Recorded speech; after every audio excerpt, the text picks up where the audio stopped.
policy based on grant-based entitlement. We already know the difference between policy-based entitlement, that is fixed entitlement, and grant-based entitlement. If it is a policy-based entitlement leave type, system will automatically credit the leaves. However, in case of grant-based entitlement, employee has to raise a request to get the leave balance. We saw an example by creating an earned leave policy for fixed entitlement. Now we are going to see an example for grant-based entitlement by creating a leave type called study leave. So in order to do that, we'll have to go to Settings, Leave Tracker, and under Leave Policy, click on Add Leave Policy. And here you'll have to select the option called Grant-based entitlement. After selecting this option, click on Next. So the process of creating a grant-based entitlement leave type is same as creating a fixed entitlement leave type, except for one difference, that is, in step 2, instead of defining entitlement, we are going to define the option called grant, because entitlement helps you to define a fixed number of leaves that has to be credited automatically. So we are going to replace the entitlement section with grant. So let's directly move on to the step 2. So even in this grant section, few things are going to remain the same, that is effective after, reset, advanced option and everything. But you will not see the accrual option over here because we are not going to credit leaves automatically. So instead of accrual, you see the option called leave grant is automatically enabled. There are few restrictions that you can set when an employee raises a leave grant request. So click on Set Leave Grant Restrictions. So the first restrictions are about, can an employee raise a leave grant request for a past date?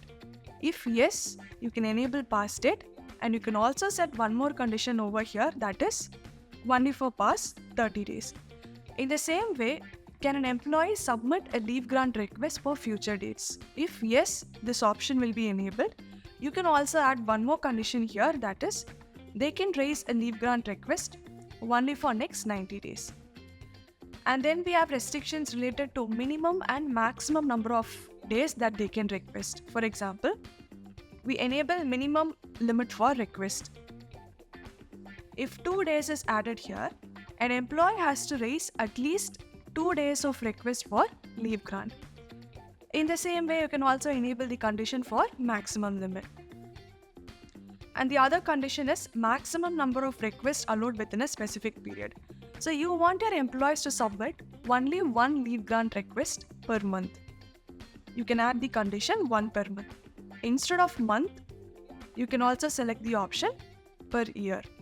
And the next condition we have is minimum interval between 2 requests, just like a cooling off period. So if the minimum interval is set to 10 days, an employee has to wait for 10 days before submitting an other leave grant request. You can also enable the supportive documents option. So if someone is requesting leave for more than 5 days, it is mandatory for them to add a supportive document. So the restrictions that we add here will be applicable when an employee is submitting a leave grant request.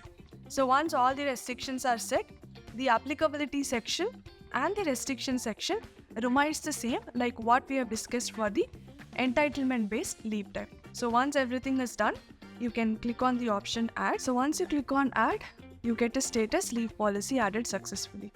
So if you have any other leave types based on this grant-based entitlement option, you're going to follow the same steps by clicking on the Add Leave Policy and selecting the grant-based entitlement option. So this is how grant-based leave types are created in the system.